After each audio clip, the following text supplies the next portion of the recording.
Hello and welcome to the new video tutorials of hotspot biology with Tahir Awan के साथ।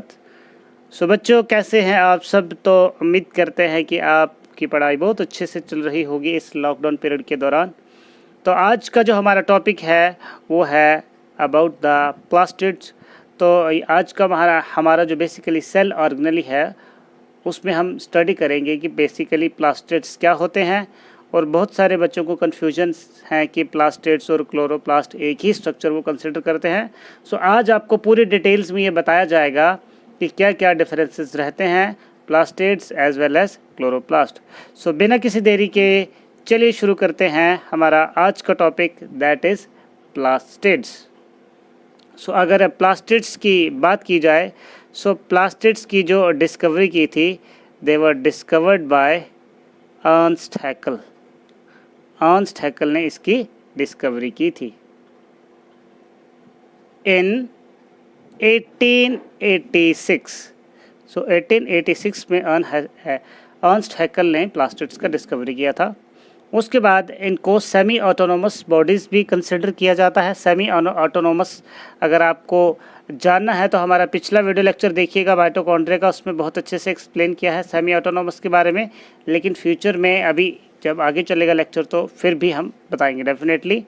उसके बाद जो एक और इम्पॉर्टेंट चीज़ जो आपको याद रखनी है प्लास्टिड्स के बारे में, these are restricted to mostly plants. केवल और केवल प्लांट सेल्स में ही प्लास्टिड्स पाए जाते हैं। अब इसका रीज़न क्या है बेसिकली कि प्लास्टिड्स जो होते हैं ये बेसिकली प्लांट्स को डिफरेंट कलर्स प्रोवाइड करते हैं। आपने देखिए डिफरेंट कलर के फ्लावर्स देखे हैं, डिफरेंट कलर के फ्रूट्स देखे हैं। सो बेसिकली इनका काम उसी में ही होता है। किस तरह से होता है अभी हम डेफिनेटली डिस्कस करेंगे। तो अगर टाइप्स की बात की जाए, सो प्लास्टिड्स की जो टाइप्स थी they were explained by Schimper in 1883। So according to Schimper the plastids are of basically 3 types. So सबसे जो पहली टाइप है प्लास्टिड्स की वो है leucoplast. So leucoplast are basically the colourless plastids, यानी कि जिनका कोई भी कलर नहीं होता है, राइट। और बेसिकली जो ल्यूकोप्लास्टिड्स होते हैं ये क्या करते हैं कि जो रिज़र्व फूड होते हैं यूजुअली उनको स्टोर करने का काम करते हैं। और इनमें किसी तरह का भी ग्रहण नहीं होता है और किसी तरह की कोई भी पिगमेंटेशन नहीं होती है, यानी कि जहाँ पे भी ल्यूकोप्लास्ट प्रेजेंट होंगे तो ये कोई भी कलर उसको इम्पार्ट नहीं करेंगे। सो उसी के बेसिस पे ल्यूकोप्लास्ट को हम 3 कैटेगरीज में डिवाइड करते हैं कि ऑन द बेसिस कि कौन सा ये रिज़र्व फूड स्टोर करते हैं। सो आपने जब प्लांट सेल का स्ट्रक्चर देखा था तो उसमें देखिएगा कि उसमें बहुत सारे अमाइलोप्लास्ट थे, बहुत सारे एलियोप्लास्ट या एलियोप्लास्ट सॉरी टाइप सेल्स थे। सो जिसमें से जो अमाइलोप्लास्ट हैं वो क्या स्टोर करते हैं, कार्बोहाइड्रेट्स यानी कि स्टार्च। उसी के बाद एलियोप्लास्ट, तो आपने याद करिए मोनोकॉट सीड। मोनोकॉट सीड के स्ट्रक्चर में एक लेयर आती है एलियोरॉन लेयर। सो एलियोरॉन लेयर में बेसिकली क्या पाए जाते हैं, प्रोटीन्स को ये स्टोर करती है, that's why they are also known as proteinoplast. उसके बाद जो थर्ड टाइप है ल्यूकोप्लास्ट की ही वो है elaioplast. They are also known as oleosomes and they store oils and fats. तो यही जो छोटी छोटी चीज़ें हैं कंपटीशन के लिए बहुत ज़्यादा इंपॉर्टेंट है और एग्जामिनेशंस में भी आप इनको ज़रूर लिख सकते हैं।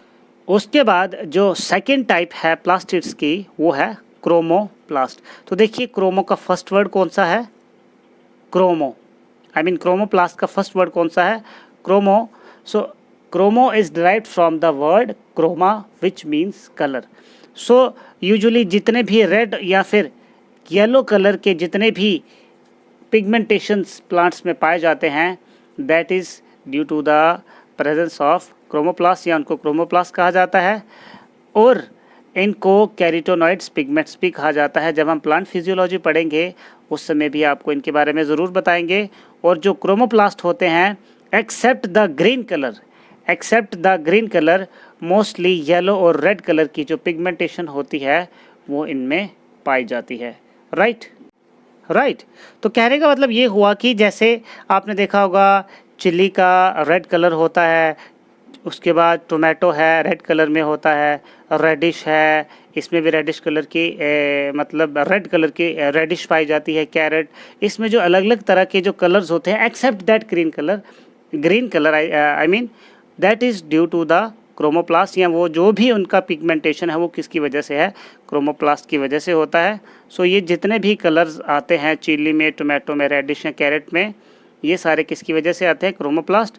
और ये यूजुअली जो क्रोमोप्लास्ट होते हैं ये ल्यूकोप्लास्ट से ही बनते हैं। ल्यूकोप्लास्ट शुरू में कलरलेस होते हैं और इनमें से कुछ जो हैं वो बाद में क्रोमोप्लास्ट में कन्वर्ट हो जाते हैं, राइट। उसके बाद क्रोमोप्लास्ट में जो लैमेली पोर्शन होता है, लैमेली हम डिस्कस करेंगे जब हम क्लोरोप्लास्ट का स्ट्रक्चर पढ़ेंगे, ये यूजुअली डीजनरेटेड होते हैं, राइट। अब जो तीसरा सबसे इम्पॉर्टेंट टाइप ऑफ प्लास्टिड है वो है क्लोरोप्लास्ट। सो मैं रिपीट कर रहा हूँ कि बहुत सारे बच्चे समझते हैं क्लोरोप्लास्ट और प्लास्टिड्स को एक ही टर्म में लेते हैं, लेकिन ये दोनों अलग अलग टर्म्स हैं। So chloroplast as you all know they are the green coloured plastids and they are the semi autonomous bodies, यानी कि इनके पास अपना डीएनए होता है, अपने प्रोटीन्स होते हैं, अपना आरएनए होता है, राइट। उसके बाद इनमें फोटोसिंथेटिक पिगमेंट होता है दैट इज़ क्लोरोफिल, जिसकी वजह से क्या होता है, फोटोसिंथेसिस का रिएक्शन होता है। और दुनिया का जो सबसे most abundant enzyme present on the planet Rubisco, वो भी किस में पाया जाता है, क्लोरोप्लास्ट में ही पाया जाता है। वैसे ही आपने कुछ टर्म्स हैं, जैसे कि आपने सुना होगा रेड एल्गी, ब्राउन एल्गी। सो वो जो रेड एल्गी बेसिकली उनकी जो पिगमेंटेशन होती है, रेड एल्गी को आपको पता है रोडोफाइसी भी कहा जाता है, तो वो जो रेड कलर का पिगमेंटेशन होता है उनमें, उनको कहा जाता है रोडोप्लास्ट, यानी कि the plastids present in the red algae. उसके बाद ब्राउन एल्गी में फियोप्लास्ट, इस तरह से। सो ये स्पेशल टाइप्स ऑफ क्या होते हैं, प्लास्टिड्स होते हैं, that's why they are known as chromatophores. तो हम बात कर रहे थे क्लोरोप्लास्ट की। अगर क्लोरोप्लास्ट के नंबर की मैं बात करूं तो ये वेरी करता है from cell to cell. Cell का साइज़ जितना ज़्यादा बड़ा होगा उसमें उतने ही ज़्यादा क्लोरोप्लास्ट पाए जाएंगे, but remember the point, they are present exclusively in the plant cell. उसके बाद अगर शेप की बात की जाए, so they are lens shaped, rounded या फिर क्लब शेप भी हो सकते हैं। और साइज़ की अगर मैं बात करूं तो लेंथ जो है इनका 4 से 10 माइक्रोमीटर से लेके 2 से 4 माइक्रोमीटर ब्रेड्थ तक वेरी कर सकता है, ठीक। अब मोस्ट इम्पॉर्टेंट पोर्शन क्या है इसमें कि इसका कंपोजिशन क्या है। तो जिस तरह से मैंने आपको पहले बताया कि ये सेमी ऑटोनोमस बॉडी है, यानी कि सारे एसेंशियल बायोमॉलिक्यूल्स इसमें पाए जाएंगे, जैसे सबसे ज़्यादा प्रोटीन्स 50 से 60, लिपिड्स 25 से 30, क्लोरोफिल 5 से 10, कैरोटीनॉइड्स 1 से 2%, डीएनए 0.5% और आरएनए 2 से 3%, और जो अदर इंग्रेडिएंट्स बच के वो बहुत कम कॉन्सेंट्रेशंस में पाए जाते हैं। सो ये था क्लोरोप्लास्ट के बारे में इंफॉर्मेशन। अब हम डिस्कस करेंगे the ultra structure of chloroplast कि वो किस तरह का होता है। Now we will discuss the ultra structure of chloroplast. So if I talk about the ultrastructure of chloroplast, it has mainly 3 parts. It consists of mainly 3 parts. The first part is the envelope part, second part is the matrix part, and third part is the thylakoid. Right. So इन तीनों parts को हम बारी बारी से discuss करेंगे details में, right. सो अगर बात की जाए इन तीनों पार्ट्स की, तो सबसे पहले हम डिस्कस करते हैं the chloroplast envelope. The chloroplast envelope. So envelope जिस तरह से आपको ये देखिए क्लोरोप्लास्ट का स्ट्रक्चर यहाँ पे हमने ड्रॉ किया है। सो जो ये आउटर कवरिंग है this is basically the chloroplast envelope. अब जो ये क्लोरोप्लास्ट एनवेलप है यहाँ पे देखिए आपको बहुत ही क्लियरली 2 स्मूथ मेम्ब्रेन यहाँ पे दिख रही हैं। So it is made up of 2 smooth membranes, okay. 2 smooth यहाँ पे मेम्ब्रेन्स होती हैं एंड ईच मेम्ब्रेन, हर एक जो मेम्ब्रेन रहता है क्लोरोप्लास्ट का, it is 90 to 100 angstrom thick. 90 से 100 एंगस्ट्रॉन्ग ये थिक होता है। और अगर इसका कंपोजिशन का बात की जाए, so it has The envelope has trilaminar. It has trilaminar lipoprotein structure. इसमें trilaminar lipoprotein का structure रहता है. Right. So this is basically the outer membrane, and this is basically the inner membrane, which forms the chloroplast envelope, and the space between the outer and the inner membrane. This space between the outer and the inner membrane is called intermembrane space. इसको कहा जाता है intermembrane space. और जो ये intermembrane space रहता है, it is 100 to 200 angstrom wide रहता है. सो जो ये आउटर मेम्ब्रेन रहता है, please note down in your copies. So जो ये आउटर मेम्ब्रेन रहता है, इट इज़ समटाइम्स और it is attached to the endoplasmic reticulum, right. और जो इसका इनर मेम्ब्रेन रहता है, inner membrane, it is connected to this thylakoid structures. Okay, chloroplast envelope. So one more thing is that the outer membrane is more permeable. The outer membrane is substances to pass through it, but comparatively more proteins. It has more of proteins, including carrier proteins, that it will allow only the specific carrier protein molecules to enter its surface, as we studied in case of mitochondria. So the same case of membranes lies in case of chloroplast. The outer membrane is more permeable comparatively inner membrane. Now the second part. The second part is the matrix part. Second part is the matrix part. So matrix part is basically the ground substance part. So the matrix substance is basically the ground substance of chloroplast, and matrix is also known as stroma. It is also known as stroma. So this basically all the inner space in which all these organelles are present is basically the matrix part. So this is basically the matrix part. So this matrix part is basically a semi-fluid part. It is basically a semi-fluid part, a semi-fluid colloidal part. Colloidal solution रहता है, and it is made up of 50% soluble proteins. इसमें 50% soluble proteins रहते हैं, और उसके अलावा और जो रिमेनिंग बच जाता है, the remaining is, इसके अलावा इसमें DNA बचता है, RNA, उसके बाद राइबोसोम्स और बहुत सारे enzymes. So this is basically the DNA. So DNA in case of chloroplast can be linear, it can be circular, right? Along with that, there are many ribosomes which are present, right?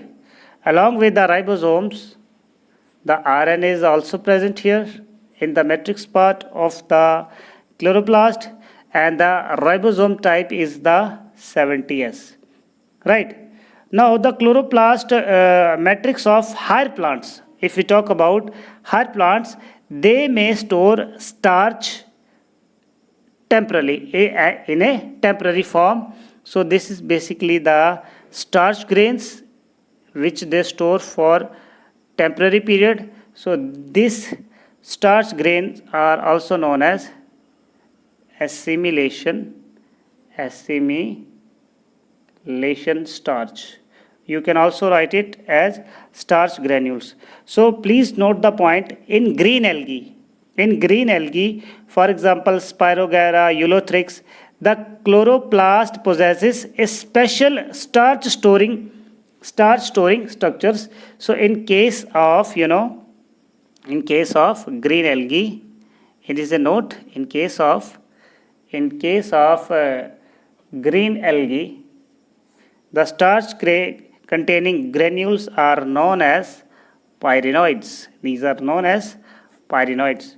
So this was the structure number 2 of the chloroplast, right? So now the third part Third part is the thylakoid. It is one of the most important parts. In fact, every part is important. हर एक part important होता है.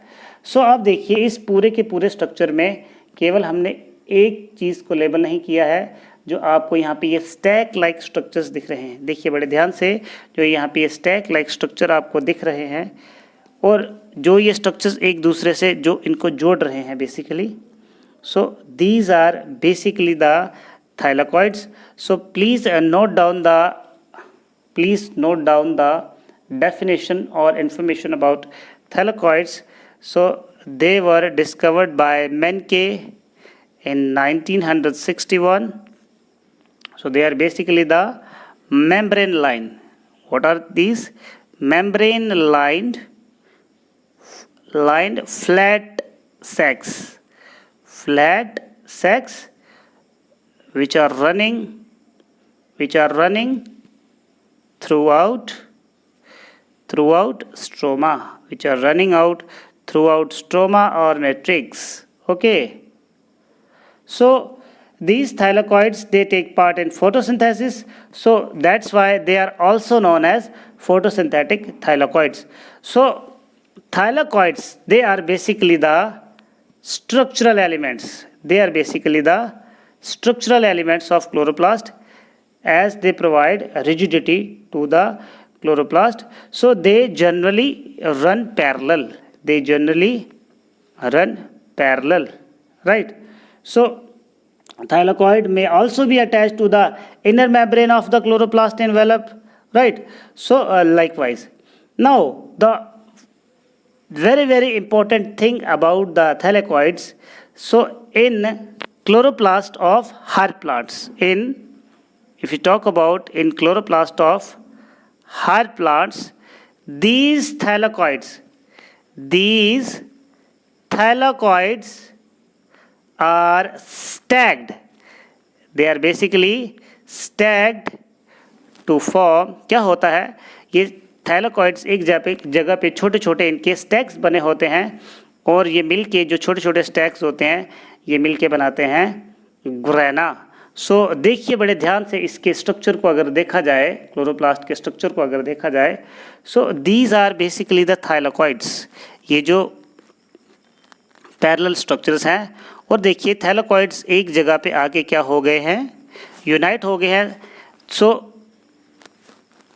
ये यहाँ पे देखिए छोटे छोटे stack like structure है. This is basically this stack. I have wrongly written the spelling of stack. It is basically STACK, stack like structures. So these stack like structures are known as grana. These are known as grana. The singular is granum. Right? So grana are basically the structures which are formed of thylakoids. So don't be confused about that. So grana are present in higher plants and thylakoids are present in lower plants.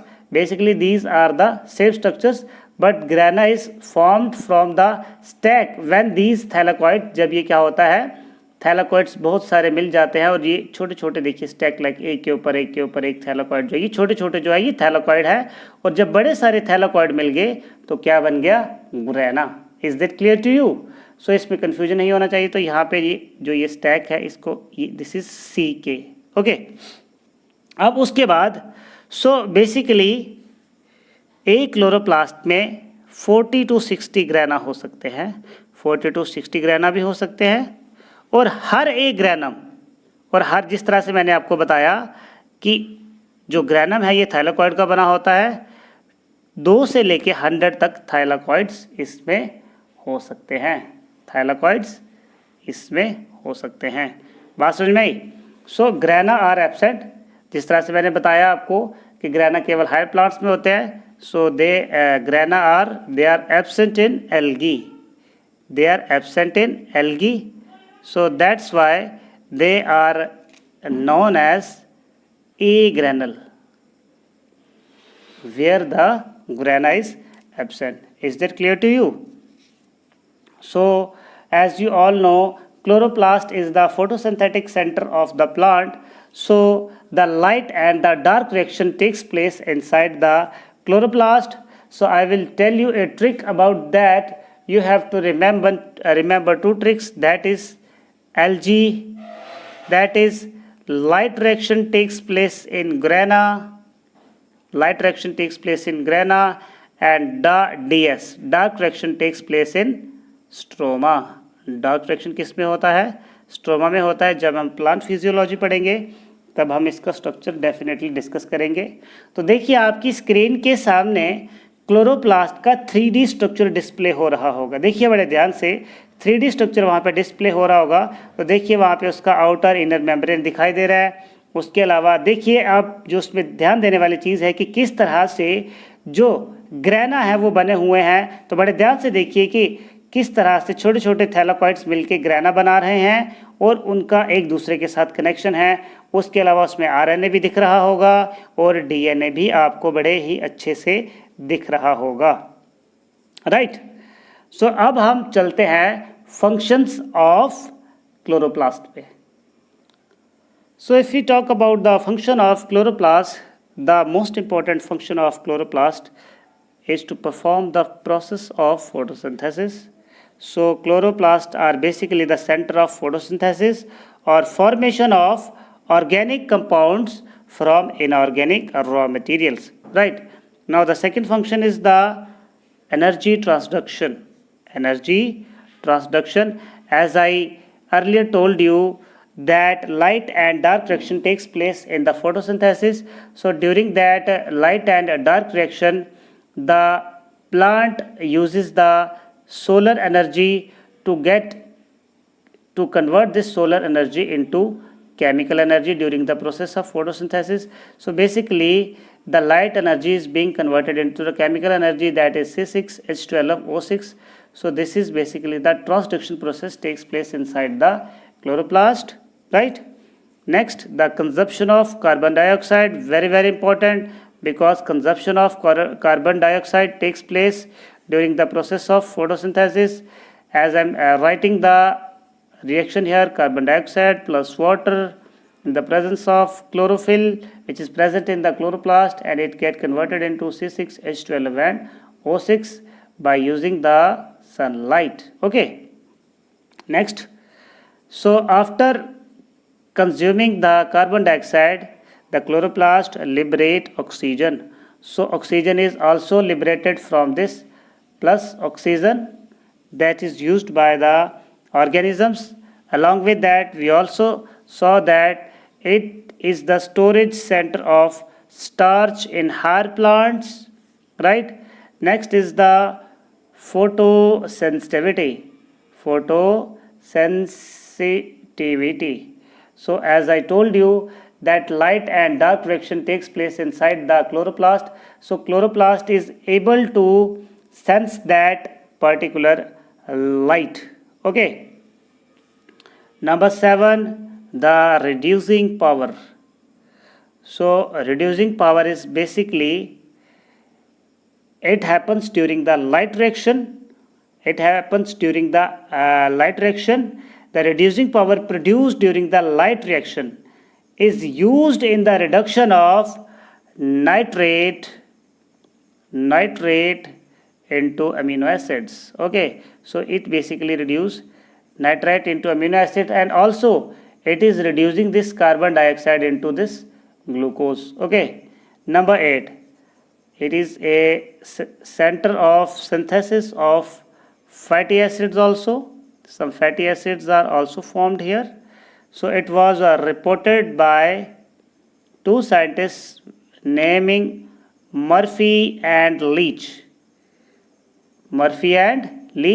So they reported that the chloroplast also synthesize fatty acids, and they discovered this process in spinach. Okay. 9. So they also store lipids in the form of plastoglobuli. And number 10, they are responsible for the formation of chromoplast. Okay, so chromoplasts are basically they provide color to the many flowers, fruits for attracting the animals, right? So if we talk about so these were the functions. Now we will talk about very quickly the autonomy of the chloroplast as we discussed for the mitochondria. So as we know, they contain DNA, they contain RNA, they contain ribosome. So these organelles are self-sufficient for duplicating themselves to making the copy of itself. So these are also the semi-autonomous organelles. These are the semi-autonomous organelles because they can form DNA, they can convert DNA into RNA and then RNA into proteins by themselves. So that's why they are semi-autonomous bodies. So I hope you have understand all the essential things that we have discussed today in very details. So I hope you will like the video. So stay safe, stay healthy, and bye bye.